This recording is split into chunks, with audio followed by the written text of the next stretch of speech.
Good morning, everyone. This is Gideon Cheng here.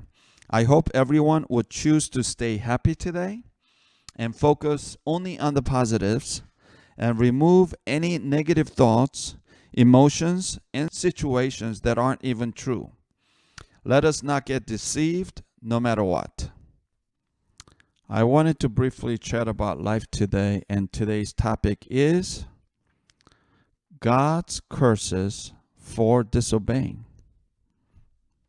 Friends, God is a just God and a very fair God.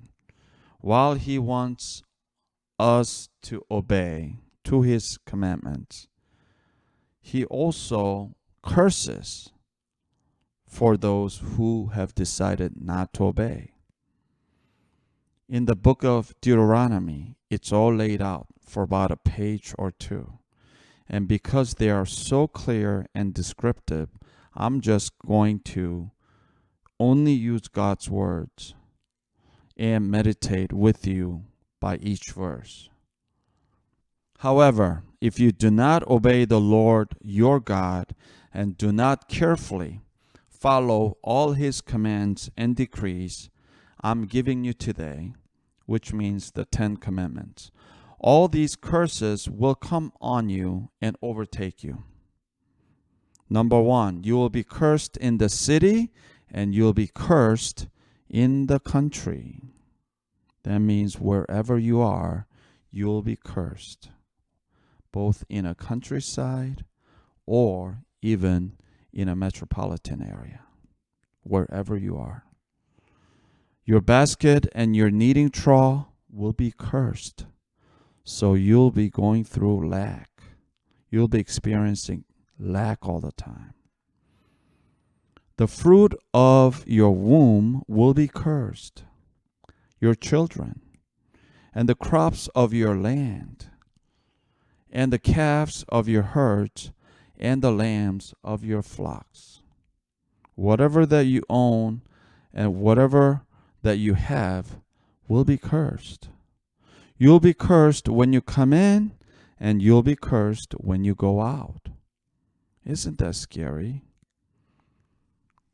The Lord will send on you curses, confusion, and rebuke in everything you put your hands to, until you are destroyed and come to a sudden ruin because of the evil that you have done in forsaking Him. The Lord will plague you with diseases, pandemics, friends, until He has destroyed you from the land that you are entering to possess.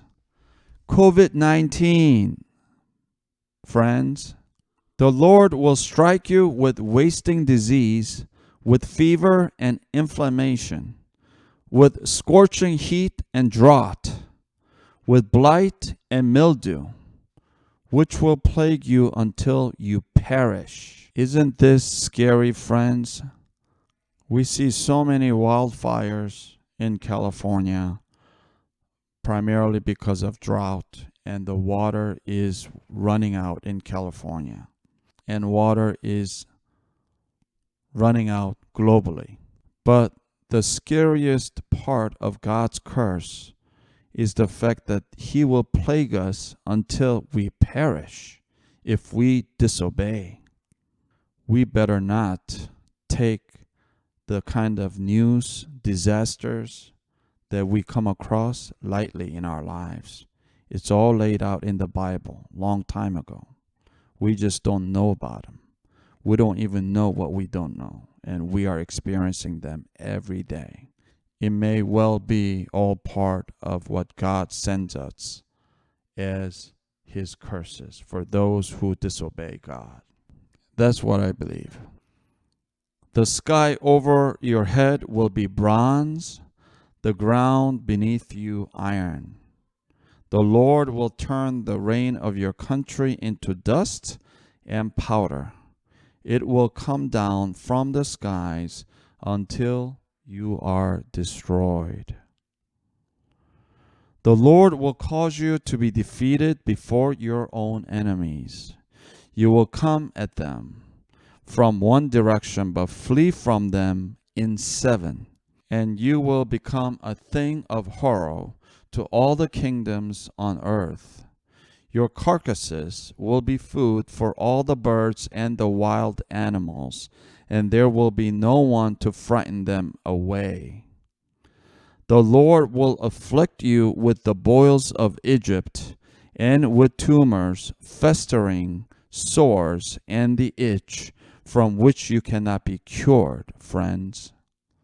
This is crazy. The Lord will afflict you with madness, blindness, and confusion of mind. At midday you will grope about like a blind person in the dark. You will be unsuccessful in everything you do, friends. I'm going to repeat that. You will be unsuccessful in everything you do. Day after day, you will be oppressed and robbed with no one to rescue you. I don't know about you guys, but this is scary for me. I'm glad I chose God, no matter what. These curses, they're just unbelievable. And if you really still have the guts to continue to disobey God, it's totally up to you. But I'm scared, friends. If you think your life is experiencing a series of unsuccessful events and results in your work, in everything you do, you really, really need to reflect and come to God fast. And it also says at midday, during the daytime, you will grope about. You will grope about like a blind person in the dark, friends. Swimming in the dark. Just unimaginable. Because I've never been a blind person. But just by reading this, it's a great ordeal. That's for sure. And day after day, you will be oppressed and robbed with no one to rescue you. How about that?